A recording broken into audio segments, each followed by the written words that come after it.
All right. Hi, everybody.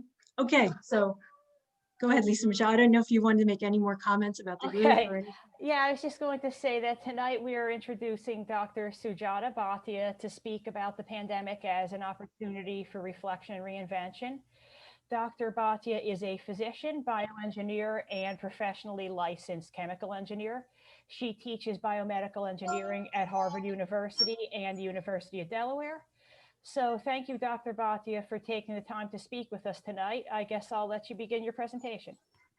Awesome. So I'm going to share some slides. I kept my slides to, I think, just under 30 so that there would be time to present the slides.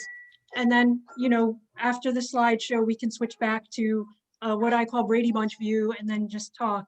And I want to acknowledge a few people who went out of their way to attend. First and foremost, Harry Dillner is my high school biology teacher, and we're still good friends and still in touch. And yeah, there's Mitch. I could talk for a whole hour about the influence he's had on me.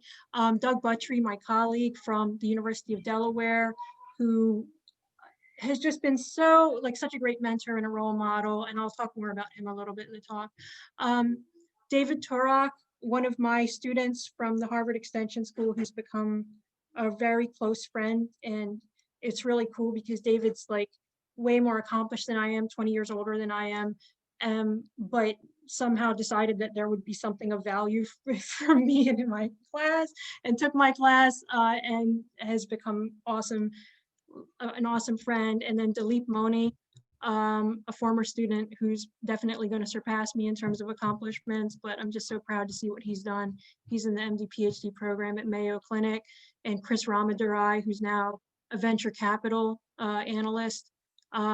And then a couple of UD students from class of 2016, Nick Martin and John Galarraga, who were our student leaders from American Institute of Chemical Engineers, my buddy Ron Ozer, and some current UD students. But I'll go to the talk now. All right, so let me go ahead and do a share screen. And if anyone wants a copy of these slides afterwards, of course, I'm happy to share them. But as I'm bringing these up, let me just sort of talk in general about the flow. I'm going to talk a little bit about the pandemic and my perspective on it and kind of how we got to this point. Because I think it's easy to look at what's going on and say, wait a minute, we're the United States of America. What the hell happened? How did things get this bad? Especially for people of my generation, Gen Xers who grew up with this idea that, no matter what, we Americans, we'll just keep going, right? Like that was like the slogan after September 11th, like, don't let this take over your life. We're just going to keep going. And so to me, when, and I'm going to try not to politicize this talk, but when Donald Trump got up there and said, after he survived the infection, oh, well, don't let this take over your life, it wasn't that surprising that he would say something like that, because that was sort of the slogan after September 11th for my generation. Like, let's just keep going. Let's just keep doing things the way we're doing. We're not going to let this, control our lives. But the pandemic is different. And what I want to do is spend the first few slides just talking about why the pandemic is different. So, and then I'm going to talk about my own career, and I'm also going to give you some tips for what I think will help you to survive this pandemic and help others survive it. Okay, so, and sorry if you can hear my kids' toys in the background. Okay, so can everybody see my slides? All right. Yes, we can. So, okay, awesome. So this pandemic has given me a lot of opportunity to reflect and to think about how did we get here? And so let's talk a little bit about that. So I'm going to try to full screen this. Hopefully you'll all be able to see if I full screen it. Okay, so how did we get here? And by the way, feel free to put stuff in the chat box, what have you. I also have the list of questions that people asked prior to the talk on a notepad next to me. So the World Health Organization actually is constantly collecting data on the leading causes of death. But they publish a report every 4 years called the global burden of disease. And so the last time that they published a detailed report on this was 2016. And what you're seeing here pretty much holds for 2016, 2017, 2018, 2019, which is the leading cause of death by far worldwide in men and women is ischemic heart disease, also known as coronary artery disease. Ischemic just means lack of oxygen flow to the heart, okay? Second is stroke. And then as you move down, you see chronic obstructive pulmonary disease, which is like emphysema, lower respiratory infections, meaning pneumonia. Dementias certainly are a cause, although sometimes it can be hard to parse out, like, was dementia itself the cause of death, or was it because the person aspirated and got pneumonia? Trachea, bronchus, lung cancers. A lot of people don't realize lung cancer is the leading cancer cause of death. And then you see diabetes, and then some infectious diseases further down the list, okay? Diarrheal disease, tuberculosis, and HIV is probably in the mix there with tuberculosis because those two track epidemiologically.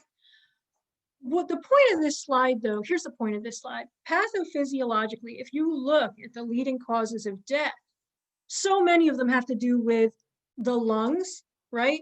Emphysema, pneumonia, lung cancer, tuberculosis, or they have to do with the vasculature and specifically inflammation of the vasculature. So ischemic heart disease, stroke, diabetes, the underlying pathology for those three is all inflammation and injury to the vasculature.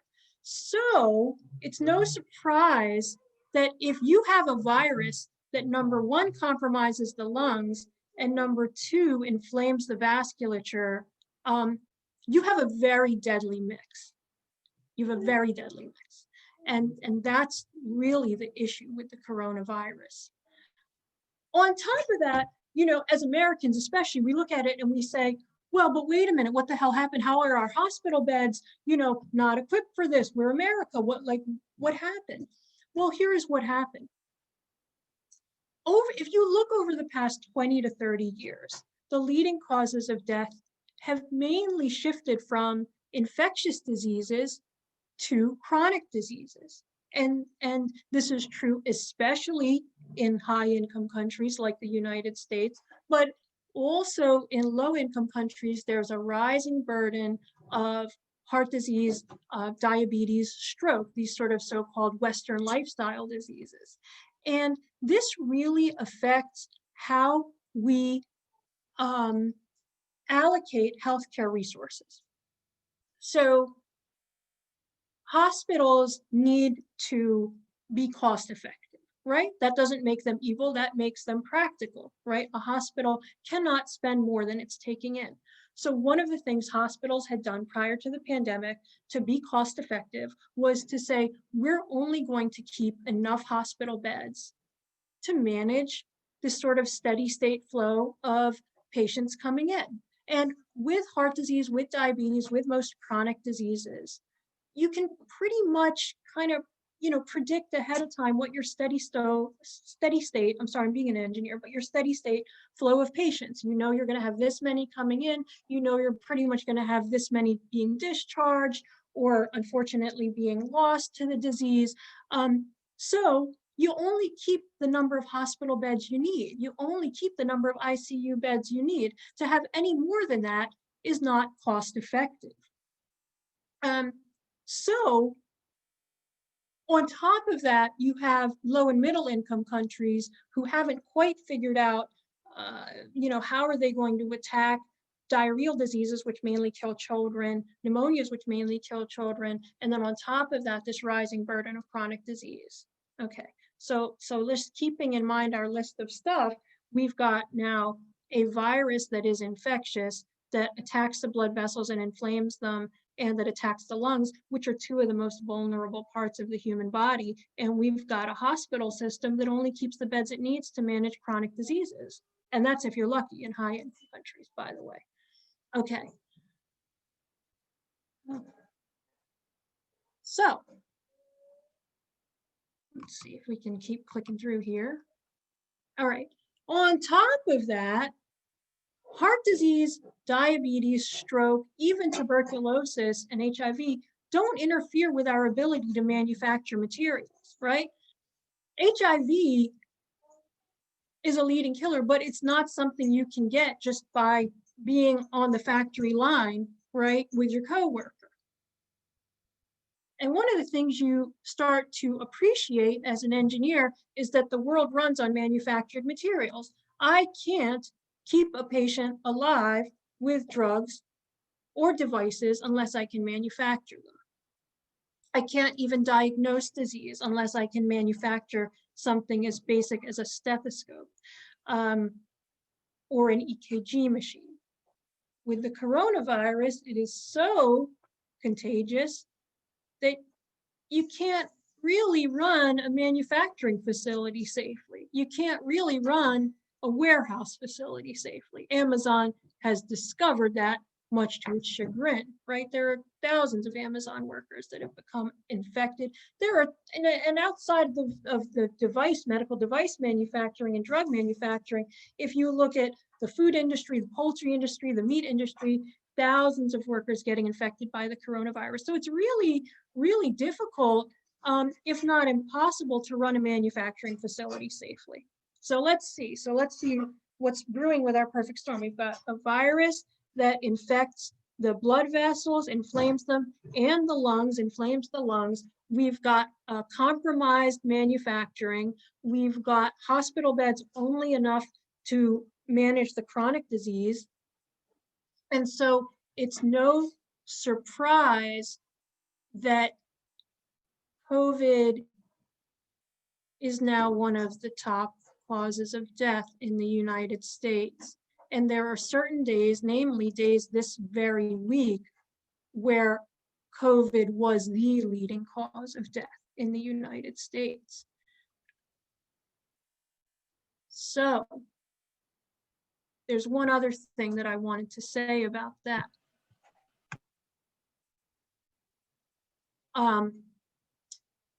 Before I get to the economics of this. And I believe I have a slide on this later in the talk. But the environment also matters. So we know that individuals with asthma, with other kinds of lung inflammatory conditions underlying, are more susceptible to severe complications of COVID. So we're also paying the price for the fact that our environment's kind of a mess, right? Our air is kind of a mess. And that leads to asthma, that leads to allergy, and that leads to severe complications of coronavirus and death. Okay, so that's like the biological reality. Now let me talk about the economic reality. I did this analysis. I've been doing this analysis, throughout the fall, but I just did this screen grab today for the newest jobless claims. Let me cut to the chase and say that since the pandemic has started, 70.5 million Americans have filed for unemployment at some point. And I'm not talking about somebody who filed and then gets double counted because they filed again. I'm talking about 70.5 million people filing for first-time unemployment benefits. For comparison, I just read this today, during the Great Depression, over the 18 months of the Great Depression, 37 million people applied for unemployment benefits. We are on pace to be double that number in half the time. So 72 million people in 9 months, okay? Our current labor force is 160.8 million. What that means is 44% of the labor force has had to file for unemployment at some point during the pandemic. And this is, what Schumpeter, the famous economist, called like the gales of destruction. Okay, and there is a lot of destruction going on. He called it creative destruction, but what's going to be created afterwards is a little bit concerning. Okay, so now I always cringe when I hear bromides and platitudes about how we're all in this together.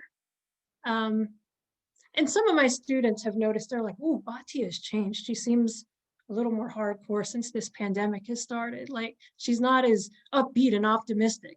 Well, I mean, I am optimistic, but I also want to be realistic, right? So realistically, while almost half of the population has filed for unemployment benefits at some point, the S&P 500 stock index is higher than it was before the pandemic. That's crazy. Why is that? Well, that's because 5 tech companies dominate the S&P 500. Microsoft, Amazon, Apple, Google.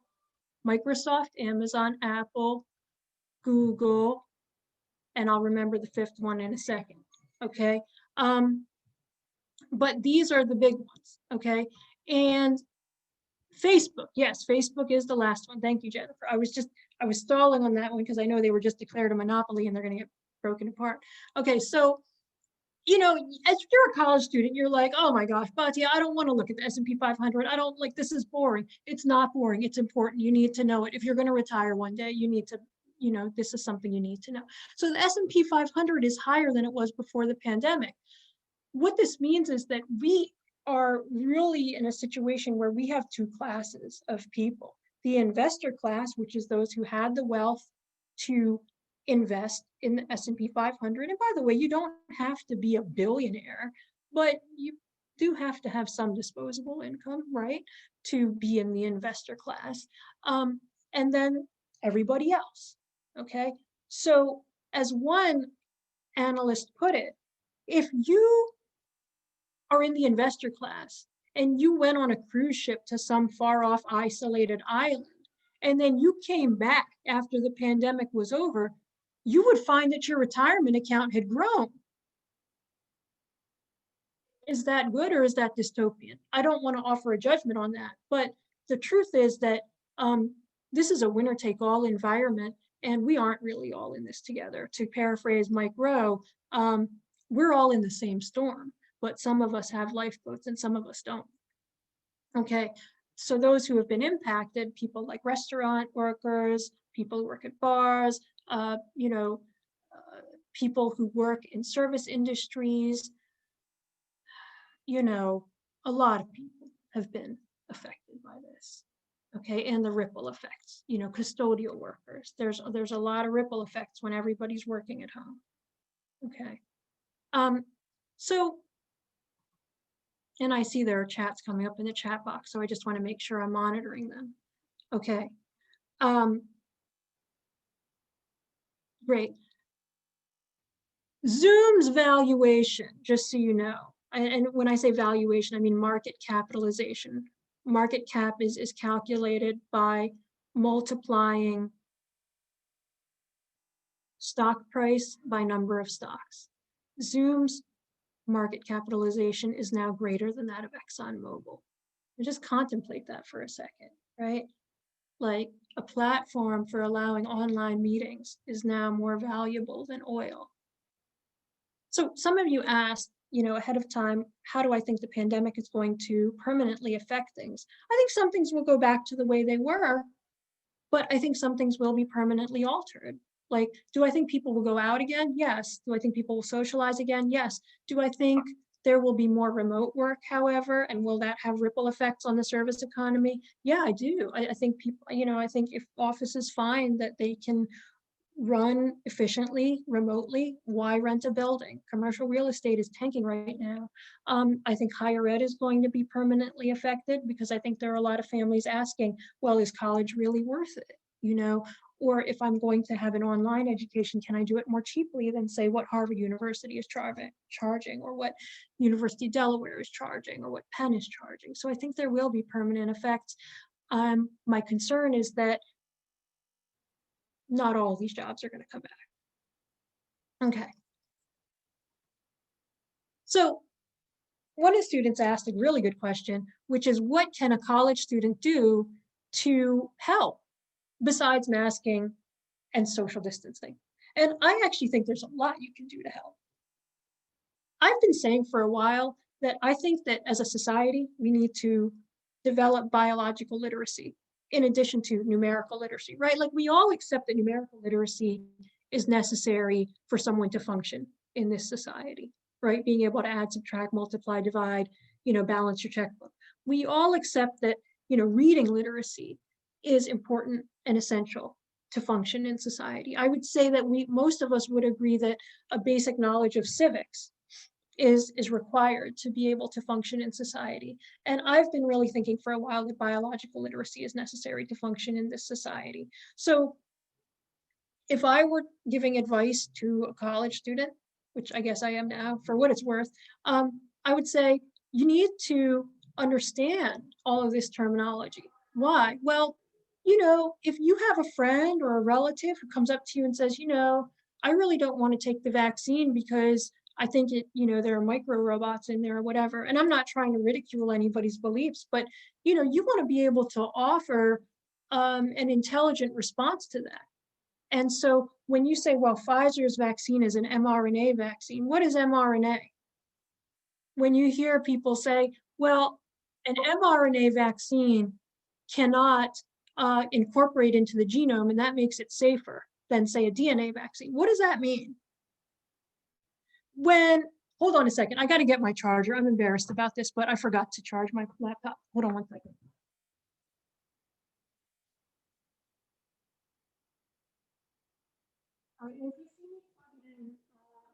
Yes, I am wearing Christmas sweatpants. I haven't gone anywhere in 9 months, so hold on one second.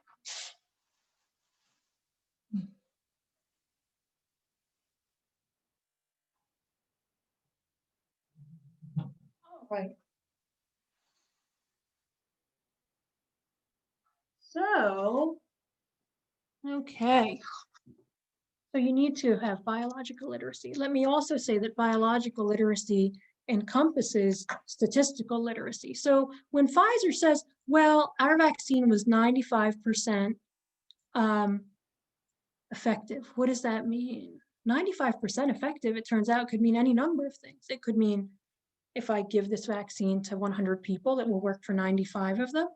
It could mean if I give this vaccine to one person, it will protect him or her from 95% of the strains of viruses. It could mean if I give this vaccine to one person, it will protect him or her in 95% of situations. What does 95% efficacy mean? It turns out that the vaccine community doesn't use any of those definitions. The definition is if I give this vaccine to thousands of people and 100 of them get sick, 5 of them were in the vaccine group and 95 of them were in the control group. You need to know that. Why? Because if your friend or family member or whoever says, well, I heard from so-and-so that this vaccine is meant to control our brains, or this vaccine is from the deep state, you want to be able to talk about it intelligently. And for those who do believe that the vaccine was developed by the deep state, and again, I don't want to disparage anybody, please, but for those who do believe that, saying, I'm going to take the vaccine because Anthony Fauci told me to, that's not going to be a good enough explanation for them. Or I'm going to take the vaccine because Bill Clinton, Barack Obama, and George Bush said they would all take the vaccine. That's not going to fly with somebody who thinks the vaccine's a massive conspiracy. So what will fly, I think, is that if you arm yourself with education and information. So let me say that. The other thing is that you can do is practice across the board empathy. And what I mean by that is for every person who says to you, oh my gosh, I cannot understand why all these people are still congregating at restaurants and bars when there's a pandemic going on. There is a restaurant or bar owner, I know 2 of them that I went to high school with. They both own restaurants on Main Street that they have spent 20 years building. And there's a restaurant or bar owner who's like, look, I've spent 20 years building this business. I'm not going to shut it down. So I'm not saying you have to agree with somebody, but I'm saying that you need to have empathy for that person and understand where they're coming from, because if you don't have that empathy, you're not going to have any common ground to have a discussion. Okay, so that's what I say. Okay, so other thoughts on pandemic survival. Embrace minimalism. We decided in our household that we were just going to live as minimalist as possible. So we're baking our own bread. We're, eating eggs. I have one student who told me that he's growing his own food in his backyard. We're just really seeing, how minimalist can get. Henry David Thoreau, one of my heroes, my favorite book probably ever written, Walden, he went into the woods and lived by himself for 2 years, 2 months, and 2 days. Now people say, oh yeah, but Thoreau, he would go into the town every week and, get his laundry done and get his groceries. Okay, well, so how's that any different than if you're shut in all the time and you're going out and getting groceries once a week or getting groceries delivered to you once a week? So he went into town once a week when he needed to, and the rest of the time he was alone. And I believe, if my memory serves correctly, that all he had with him was his copy of Homer. So, this was a guy who wanted to see how minimally he could live, and he was growing his own beans. And maybe there's a chance there, maybe there's an opportunity there to expand your mind and say, well, what do I really need to be happy? For us, it's brought our family closer together, right? Embrace constraints. Okay, you can't get together with your friends. You can't go to the mall the way you would like to. You can't go to the library the way you would like to. But within those constraints, what can you do, right? How can you socialize? Maybe the telephone, maybe email. How can you build strong relationships? You might find that the relationships you build are even stronger because of the constraints that have been applied, right? You might not be able to get exactly the job you wanted, but embrace whatever opportunities are out there. Maybe if you're a graduating college student, the best opportunity for you right now is to look to see if there's a family that needs a homeschooling tutor. Just, try your best to embrace what opportunities are there. Self-educate, and I don't just mean biologically or related to coronavirus, but I mean, so this cat, all right, this is Elliot right here. He's on my, Elliot. He was a former president of Harvard University.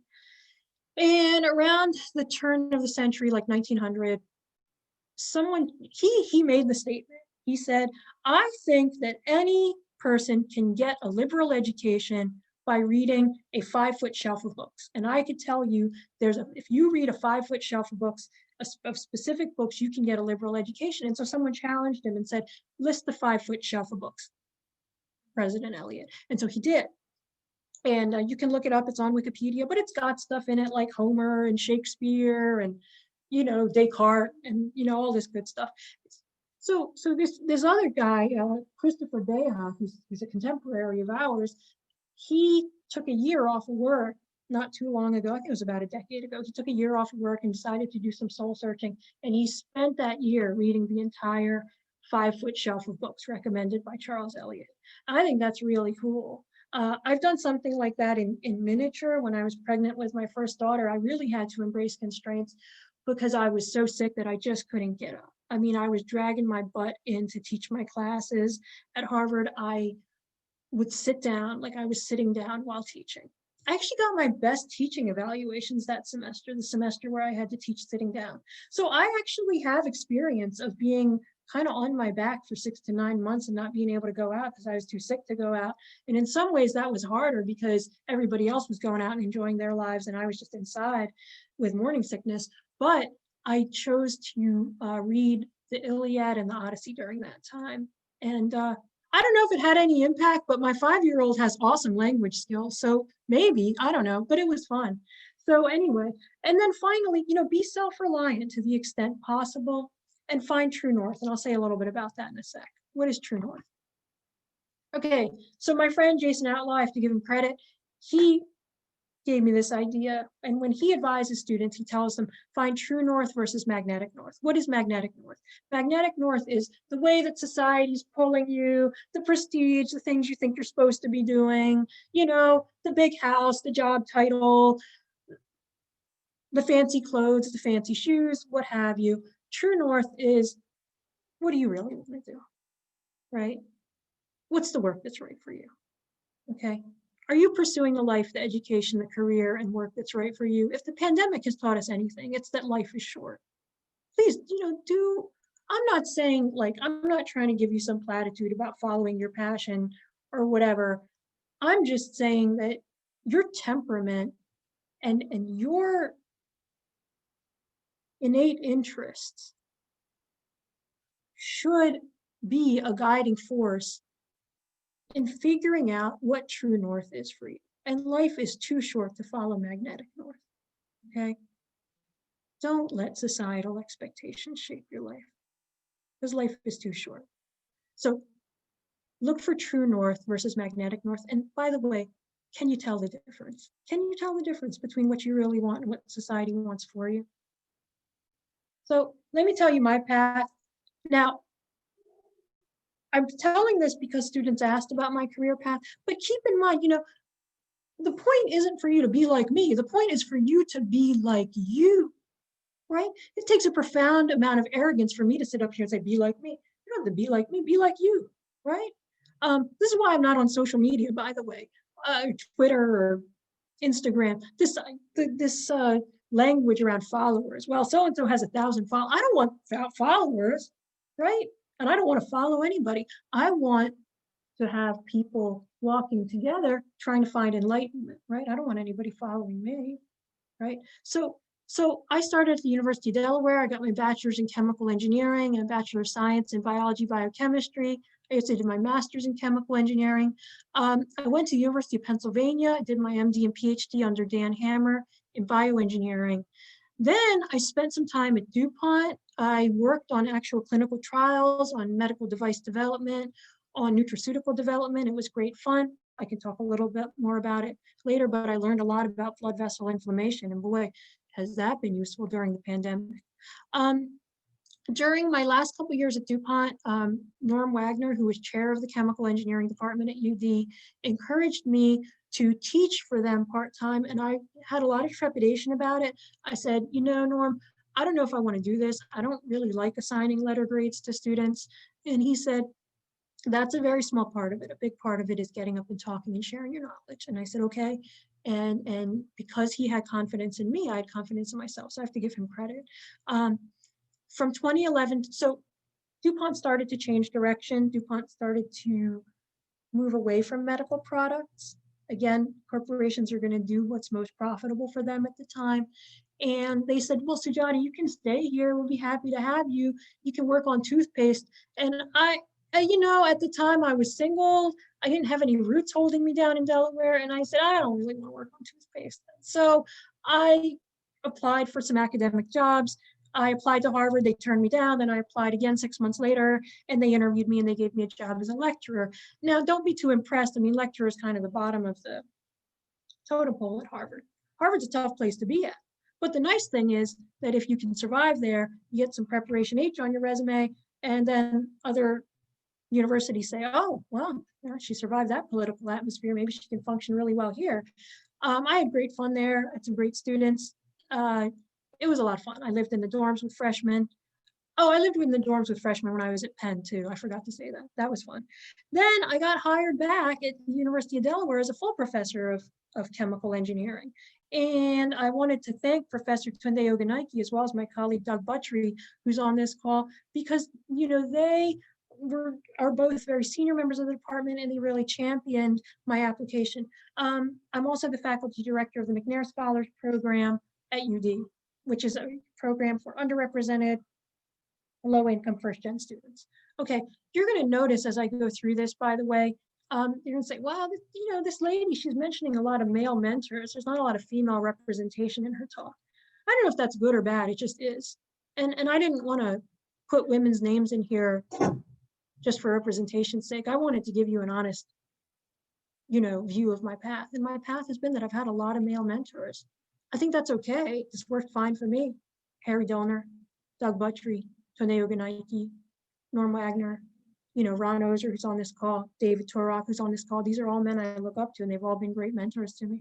So you find mentorship wherever you can find it. At DuPont, and these are all men who believed in me, and I don't think ever looked at me as like, she's a smart woman. They just looked at me as like, this is my friend, and this is someone I want to help. So I worked on wound care and wound closure, and I worked on microspheres for cancer treatment. I had to learn a lot about how blood flows through the vessels and how to stop blood from flowing through the vessels when you're working on wound care, wound closure. I learned a lot about vascular inflammation as well. Delayed gratification. If you remember, I was at DuPont from 2003 to 2011. Our surgical sealant did not enter clinical trials until 2014, okay? I started that project in 2003. I left DuPont in 2011 and it entered clinical trials in 2014, okay? So sometimes you just gotta do work because you think it's the right thing to do and you're not really gonna see the immediate results of it. But it's doing well in clinical trials. It's helping a lot of women and it's still in clinical trial. I think it's in later phase clinical trials now in Europe, but it's helping women to avoid some of the complications of abdominal surgery. Okay, I also worked on these nutraceuticals. They were omega-3 fatty acids made from yeast, so vegetarian omega-3 fatty acids. Learned a lot about what inflames the blood vessels, what causes atherosclerotic plaque. It was great fun. I got to meet cardiologists, conduct a clinical trial, and I got to understand some of the more mundane things that happen with clinical trials. Like we had to go through a pill catalog and figure out what kind of pills to put the omega-3s in that would match the placebo pills, so patients wouldn't know what group they were in. So you learn about kind of the more mundane aspects of clinical trials as well. Okay, survival in academia. For those who do clinical work, these are also known as Kaplan-Meier curves. They're survival curves, and they are what they look like. They show a drop-off in survival in academic careers. How can I summarize this? Even in hot areas like robotics, the average time that someone survives in an academic career, as measured by their publication productivity, is decreasing. So I realized kind of early on that if I was going to maintain continuous employment in the sciences, I was going to have to continually reinvent myself, which I did. I was in industry, then I was at Harvard, now I'm at the University of Delaware. So you have to reinvent yourself to kind of, go with the times, flow with the times, okay? There is a rising temporary workforce in education. Unfortunately, the pandemic is going to accelerate that.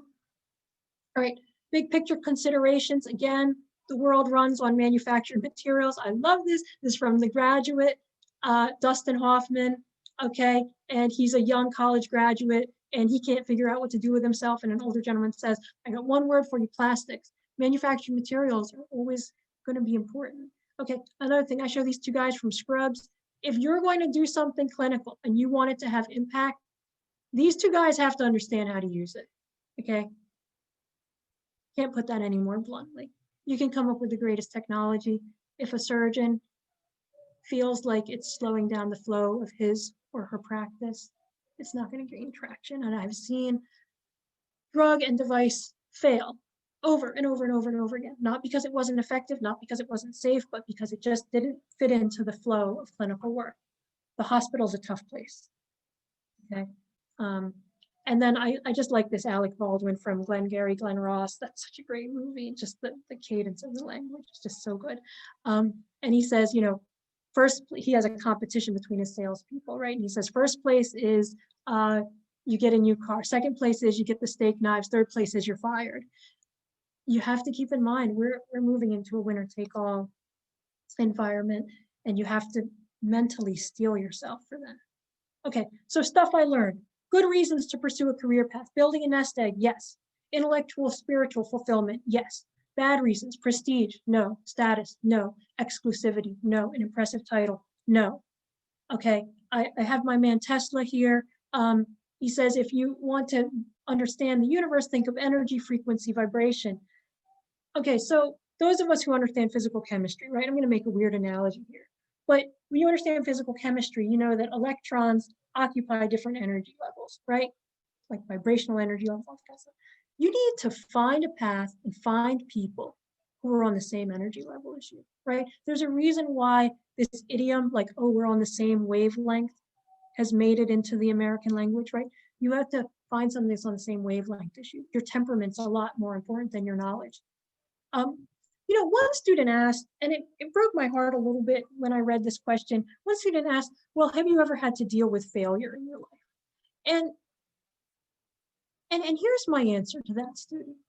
My wish for you, my holiday wish for you, my pandemic wish for you is that you stop looking at your life in terms of success and failure. I don't want you to look at your life in terms of success and failure. I want you to look at your life in terms of experiments that you tried, some of which worked and some of which didn't work, okay? Thomas Edison said, now I know 10,000 ways that it's not gonna work.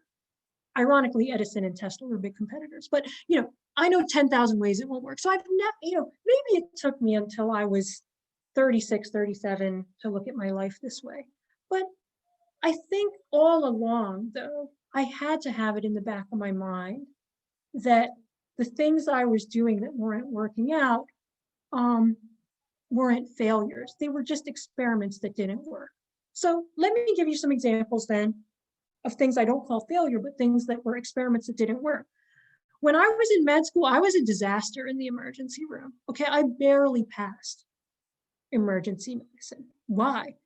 I just wasn't good at operating at that pace. I just wasn't good at making decisions with limited information.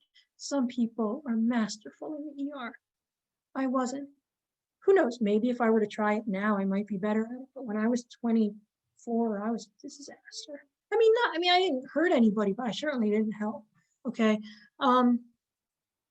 My psychiatry rotation was not one of my high points in medical school. I passed. I got a high pass because I did well on the written exam. But I just wasn't very good at dealing with, because there are overlaps between psychiatry and ER. You're dealing with a lot of unexpected situations. I just wasn't good at it. I can tell you where I excelled. I excelled in inborn errors of metabolism. I excelled at my adult human genetics rotation. I excelled in my adult dysmorphology rotation. Why? Because those were rotations where I could spend an hour with the patient. I could spend like an hour with a patient who had Marfan syndrome, or an hour with a patient who had an inborn error of metabolism. Like, say, there's one called maple syrup urine disease, that's the actual name of it. Or an hour with a family of a child who had fetal ketonuria. Those patients raved about me, but patients where I had to make quick decisions, I just wasn't very good at it. I was very contemplative, I still am. So you got to understand your temperament. I probably wouldn't function very well in a manufacturing plant. Okay, money versus happiness. Let me summarize this for you. This is something else I learned. Gains drop off around a salary of $75,000 a year. Past around $75,000 a year, or around $200,000 for household income. In most cases, you're sacrificing time and freedom for salary. You might still feel good about yourself, right? I mean, hey, if you're a neurosurgeon, you should feel good about that. Society needs neurosurgeons, but you should do it because you want to do it, not because you want to be able to tell people you're a neurosurgeon. Okay. As far as money versus happiness, the gains level out around $75K a year.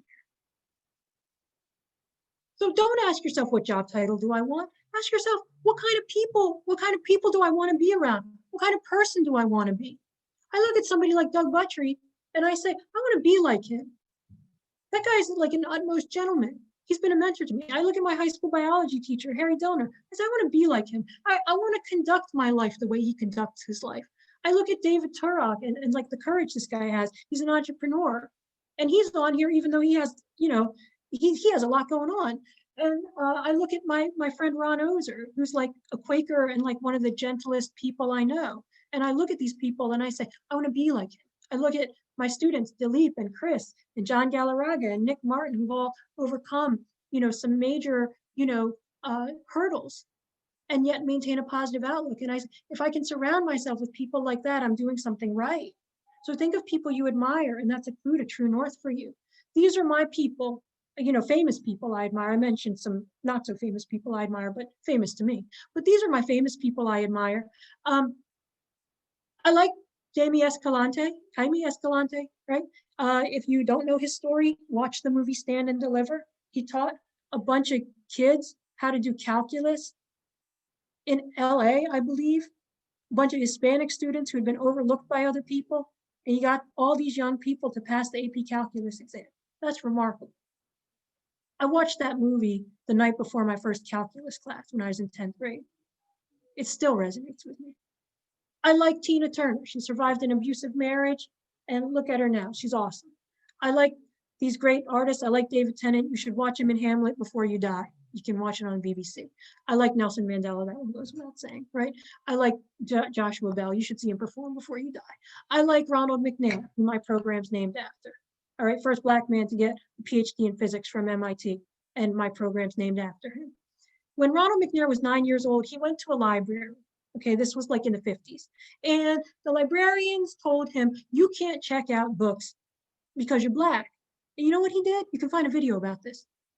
He just said, okay. And he sat in the library and read the books. He said, well, if you're not going to let me check them out, I'm going to sit here and I'm going to read them. And the librarian called the police, and the police came, and the police said, what's the problem? And he said, I'm just reading library books. That's guts, right? That's cool. I like Matthew McConaughey. I just like the cadence of his voice. I like listening to him talk. Watch his Oscar speech if you get a chance, because if you listen to his Oscar speech, he says, my hero is me 10 years from now, or me 20 years from now. That's who I'm chasing. I want to be a better person in 10 years. I want to be a better person in 20 years. I've never watched an interview with this guy that I didn't like. There's just something about, he's a spiritual seeker. I just love listening to Matthew McConaughey talk. And then these are some of my favorite movies. As I was putting this together, I realized something. All these movies, Invictus is about Mandela and the rugby team. King's Speech, of course, about the king who overcame a lisp, or a stutter, with the help of a teacher. Pursuit of Happiness, about a homeless man who pursues a career, true story, so that he can provide a good life for his son as a single father. And then Moneyball, which is about a coach who gets this awesome team, the Oakland A's, by recruiting players who other people have overlooked. When I reflected on that, I realized something about myself, which was all the things that inspire me, all these movies that inspire me are stories about someone helping someone else achieve greatness, right? Mandela helping this South African rugby team achieve greatness, to pull the nation together.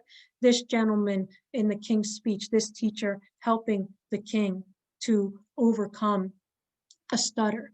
This gentleman in The Pursuit of Happiness helping his son. Brad Pitt playing the coach, right? Helping his baseball players see the greatness in themselves. And then I was like, oh, no wonder I became a professor who focuses on teaching, because that's what turns me on, okay? One of you asked, what can bioengineers do? Actually, what can anyone do? You can contribute at all length scales and all time scales of medicine.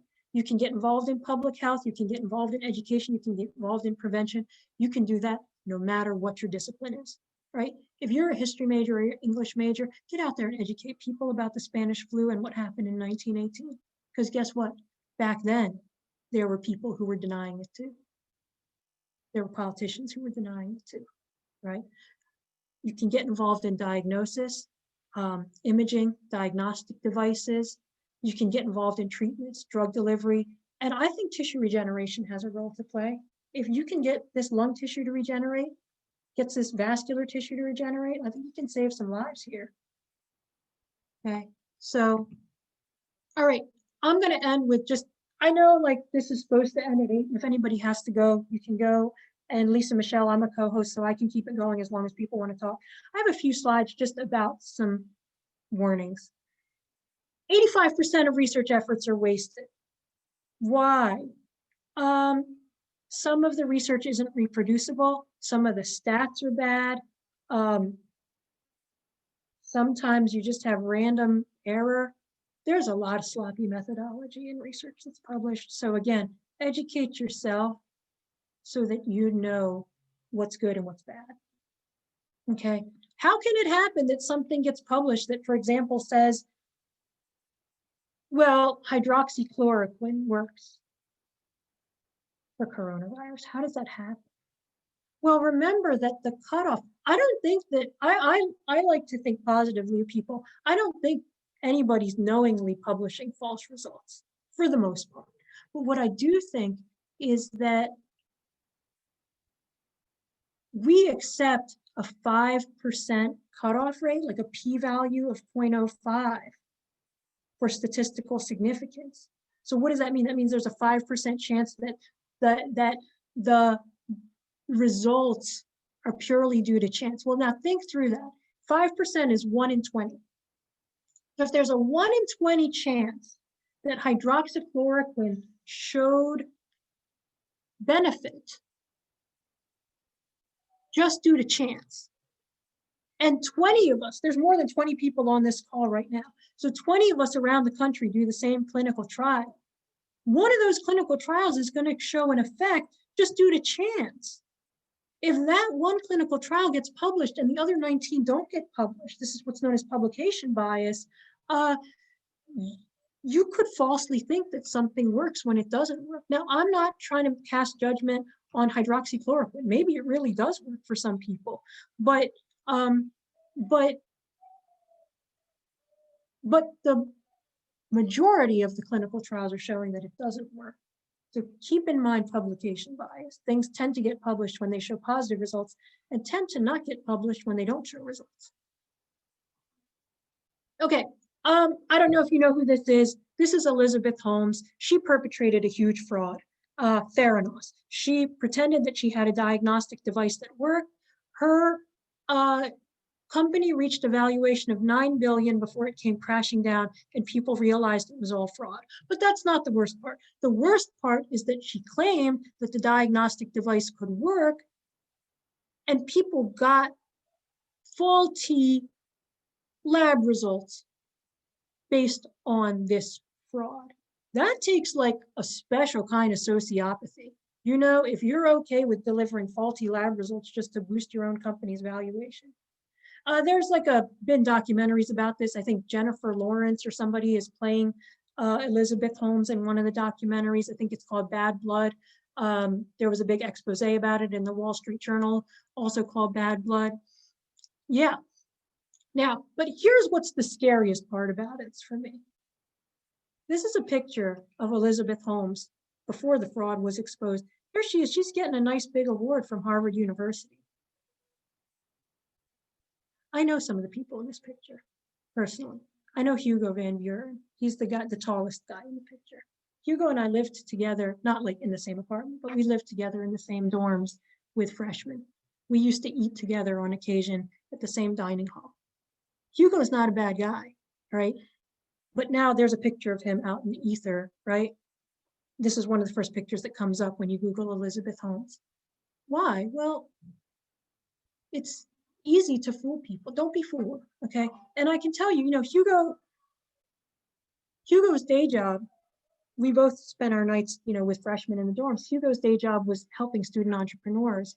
I haven't talked to him in like a while, but probably like 5 years, but I've talked to people who have talked to him, and I know he's engaging in a lot of soul searching and a lot of same kind of soul searching I am, which is when you get that close to that kind of corruption, when you're just 1 degree of separation away from that kind of corruption, that should give anybody pause. That should make you say, who do I want to surround myself with and what kind of person do I want to be? This guy here, this is Jonathan Zittrain. He's a Harvard professor of computer science and law. Okay, so yeah, you can get pretty close to corruption if you're not careful. Rogue science, this is this cat who like genetically edited embryos without asking permission. That's not good. Okay, so you want to keep your ethics in mind. And this guy was one of the reasons I said everybody needs to have biological literacy to function in this society. Okay, so let's end with some quotes. Christopher Reeve, my man, Superman, paralyzed, in a horseback riding accident, encouraging stem cell research. He said, go see the human beings who are suffering. Ask yourself, is the work I did today relevant to human suffering? Did I do something that's going to help change somebody's life? Maybe not today, but sometime soon.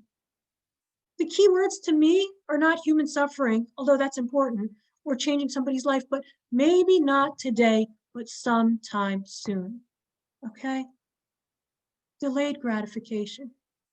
I don't know, like I'm not going to be alive when some of my students achieve greatness, but I know they're going to achieve greatness because I can see it in them. So for me, that works. Okay, couple comments here. I like this movie. You should see it. You should read the graphic novel. Okay, there's this point where, you know, these people are trying to take down the main character, V, and he says, you can't take me down because beneath this mask is more than flesh. Beneath this mask, there is an idea, and ideas are bulletproof. The point is this, your diplomas, your certificates, they're made of cotton. Cotton's a biological material. Cotton degrades. Lest you think that all of your important documents are going to be preserved for eternity, keep in mind that like the Declaration of Independence is like in shambles right now, right? Like it's at the National Archives, but like it's all like falling apart and crap. You know what I mean? Or like the flag that was flying. I've been reading my daughter, you know, history. The flag that was flying, like, you know, when the Star Spangled Banner was written in 1814, this thing is like in shambles right now. So don't think that like your diploma is going to be preserved for eternity. It's going to degrade, right? Your cap and gown are going to degrade. All this stuff is going to degrade away and go back into the earth. But what doesn't degrade is your ideas and the impact that you have on other people. Okay, and here's my man Tesla again. I mean, this, you know, you gotta really think about this guy. Here's this dude with his weird Serbian accent, and he's coming to the United States and he's trying to tell people, like, I think I can do it better than Thomas Edison because I have alternating current. That's guts. And he didn't mind if people ridiculed him. He said, let the future tell the truth. Evaluate each one according to his work and accomplishments. Present is theirs, the future is mine. And that's how I feel as a professor. When I really look at my temperament has always been, let me go, let me sit with this, let me contemplate this for a while. Let me contemplate the pandemic for a while. Let me contemplate mRNA vaccines for a while. Let me contemplate diffusion and convection for a while. Let me think about this, let me sit with this, and then I'm going to go tell somebody else about it. And in that way, I can have a positive impact. I can impact the future. The present is theirs, the future is mine.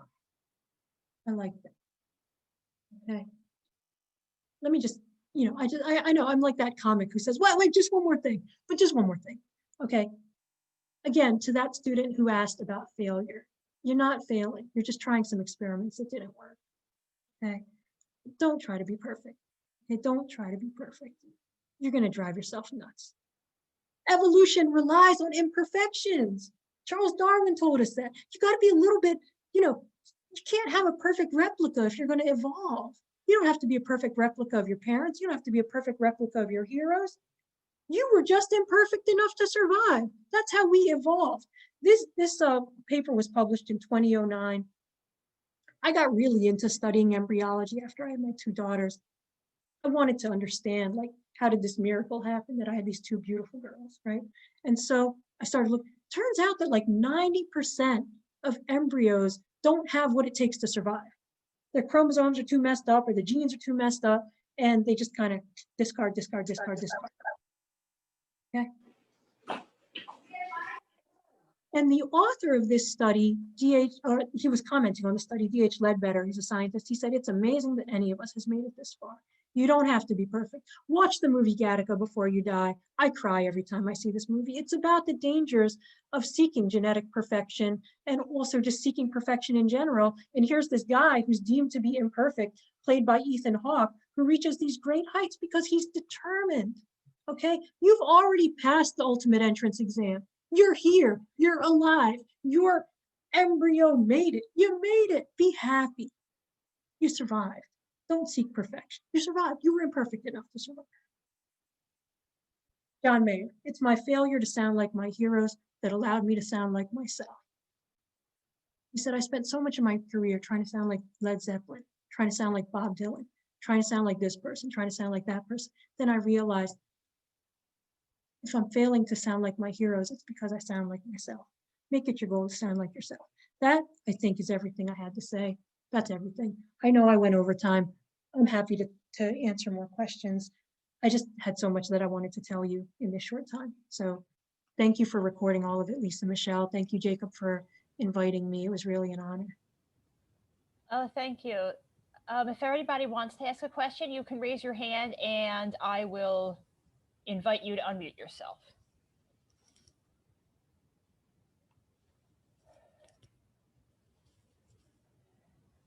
Oh, I see one in the chat. Let me see. Some people are clapping for you. Okay, I think David put his question in the chat. Okay, I see this long one in the chat. It says, okay. Oh, David, I have a number of acquaintances who are woodsmen and woodswomen and have struggled to believe in the pandemic. An analogy I've used to facilitate understanding is that cold is an element of Mother Nature. Similarly, viruses such as SARS-CoV-2 are simply another element of nature. Just as we wouldn't walk out into the woods in the freezing depths of winter without a coat, it's unwise to walk into a virus-laden environment without a mask. There's nothing political about it. It's simply a function of nature. How can we help people who haven't had the benefit of the bioeducation you've described to understand what's happening in the world now and guide them to actions and behavior that are in everyone's best interest? How do we offer the world a crash course in the biology of pandemics that everyone can understand? This is a tough question, but I'm going to do my best to answer it. I think that for me personally, studying history helps. So when I started watching documentaries about the flu pandemic of 1918 and the destruction that it wrought, and the fact that people were in denial about it, it was sort of like, oh, we've kind of been here before. I mean, there were things that were different about it, but there were things that were the same. And then I learned about the plague and how even during the time of the plague, there were people protesting like restrictions during the plague. This like, what? The plague, like the thing that's killing like 1 in 3 people or 1 in 2 people. Yeah, there were people getting together and like having gatherings where they were like asking for help from a higher power. So I think number one, sharing history helps because I hope that we can all accept that the plague was real. But yet at the time, people were protesting restrictions. I think that trying to meet people where they're at. So it's to say, okay, what is your level of understanding right now? And then I think you can build trust by giving people, like inundating people with information. Like I found just last night, Pfizer published its ingredient list for the vaccine. I'm not saying you have to, I'm not going to, hey, look, if you have a severe allergy, this vaccine may not be ready for you yet, based on what's happened in the UK in the past couple of days. But if somebody says, well, Pfizer's not publishing their ingredients, yes, they are. I found them in the MIT Technology Review just yesterday. Say, well, Pfizer hasn't released its FDA file. Yes, they have. I found it on the web last night.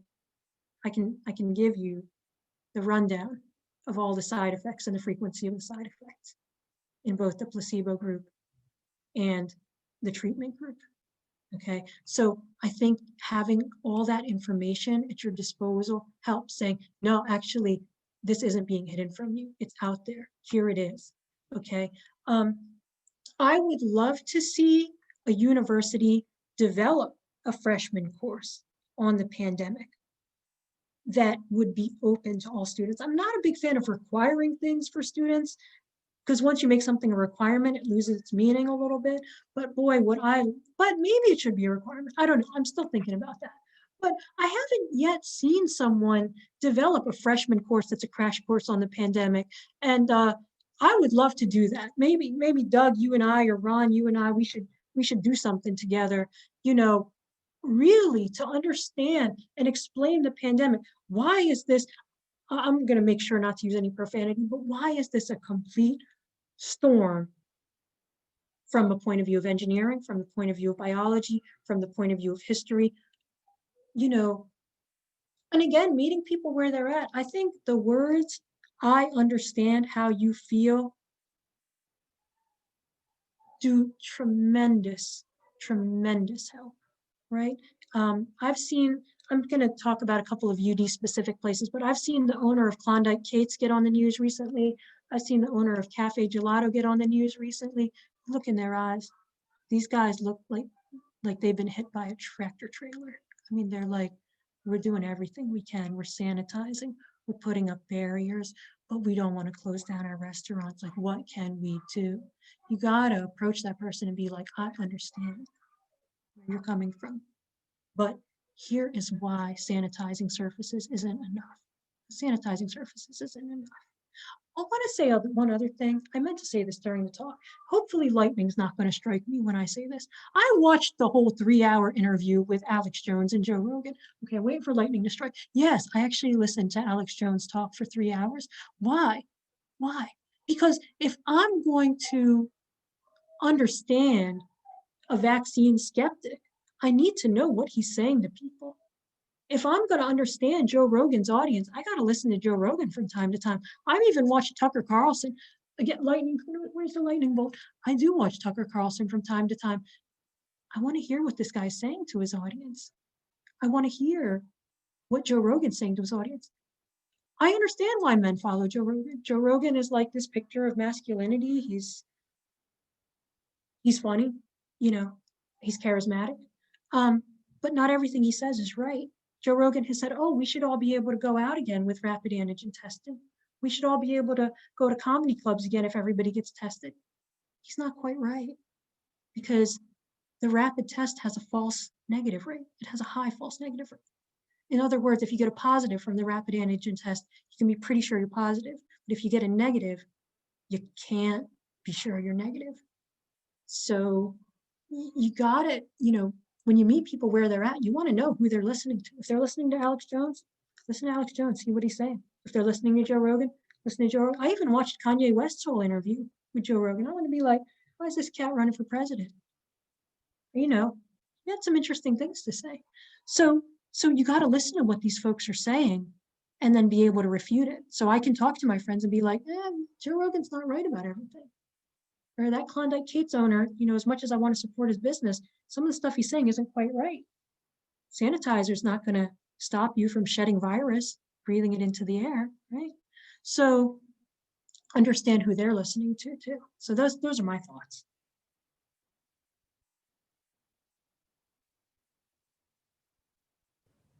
Okay, does anybody have any more questions? I know we got tons of questions ahead of time, which you addressed in the presentation already.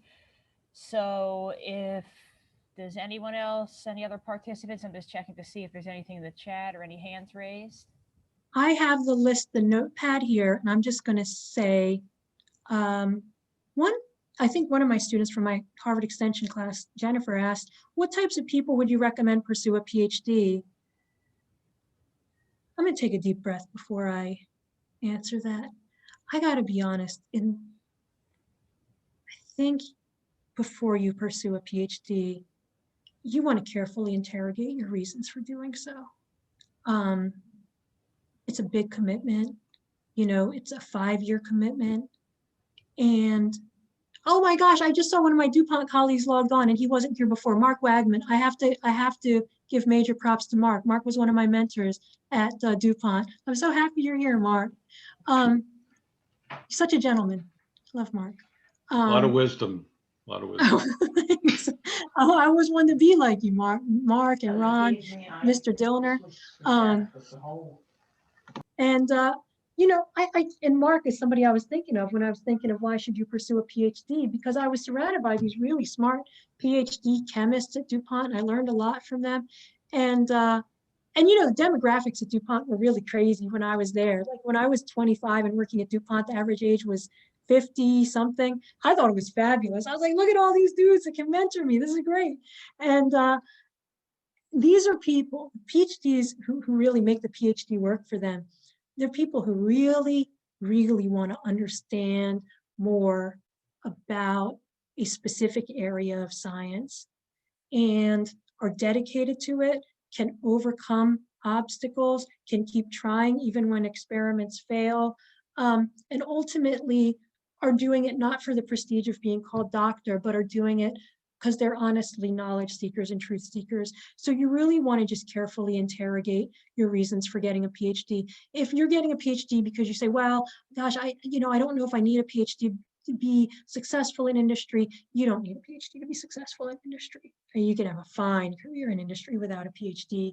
You can have a fine career in a lot of areas without a PhD. You can even teach without a PhD. I mean, Del Tech Community College has people teaching there with master's degrees, but there are certain things you can't do without a PhD. So you can't do a research career in industry in general without a PhD. You can't have a research career at a major university in general without a PhD. But I just think you want to carefully interrogate your reasons before committing to it. And just realize that everything you do kind of has an opportunity cost. So that 5 years you spend in the PhD, maybe 5 years where you're not doing something else, time's a zero-sum game. Which reminds me of something else I want to tell everybody. You've spent over an hour of your time with me tonight. Your time is so valuable. Thank you for spending time with me, because the one thing you can't make more of is time. And so when somebody gives you their time, you have to thank them for it. And one of the reasons why I invited back my high school teacher and my colleagues from DuPont and people like Doug and my former students is because I just felt like I never thanked them enough for giving me the time they did, for spending time counseling me and mentoring me or being friends to me.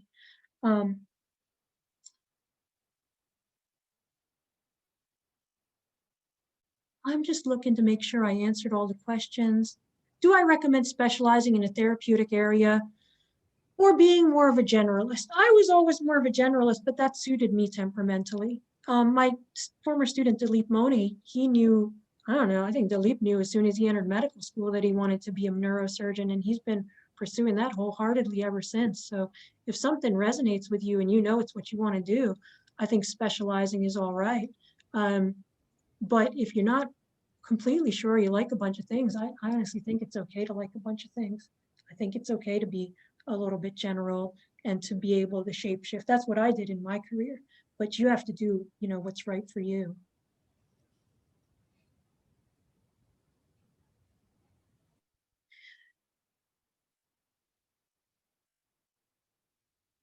All right, since there aren't other questions coming up, I'm going to make one quick public service announcement. Again, I know I sound like that comic. It's like, just one more thing, just one more thing. If the isolation or the stress of the pandemic is getting to you, I understand.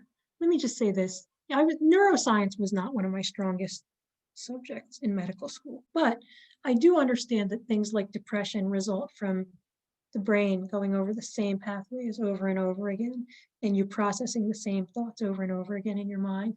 If you're feeling really isolated and you're really struggling, please call somebody, please email somebody. If you're tired of Zoom, you're like, I don't want any more Zoom. Zoom sucks. Don't Zoom with somebody, just call somebody, email somebody. Call me, send me an email.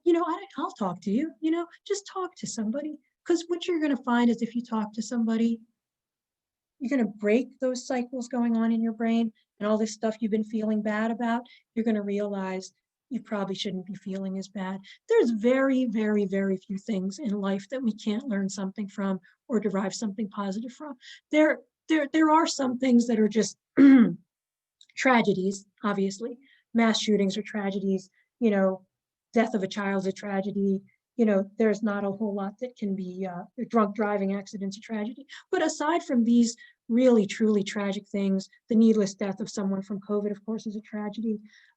We want to prevent these tragedies, but everything else, you learn something from it. If you're failing a class this semester, like, nobody's going to look at your transcript after you get your first job. You know what I mean? Don't let it get to you. Okay. Call me, talk to me, or call somebody, talk to somebody. You'll find out the things that you think are a huge deal really aren't that huge of a deal. So I think that's everything I wanted to say. Thank you very much, Dr. Bhatia. It was an honor to host you, and I really appreciate you taking the time to have this talk with us. I will have the recording up on YouTube later on tonight, and of course, I'll send you a copy. Awesome. Thank you so much, Lisa Michelle. Thank you, Jacob, for inviting me. I want to just acknowledge again, Lisa Michelle Picaro. She was one of my former students. She was so nice to reach out to me. And I don't know if Jacob Ingber's still here, but, you know, he reached out to me too. And, you know, we were all a little nervous about whether we were going to get good attendance, given that it's December. Oh, happy Hanukkah. Tonight's the first night of Hanukkah. Oh my gosh, I forgot to say that. Mark Wagman, thank you for being here on such a special night. Thank I you. know I'm glad I came. I know how devout you are. All right, so thanks everybody. Thanks everybody for being here. I know I couldn't name everybody who was here, but thank you everybody. Is it called Diwali? Thank you. Bye-bye.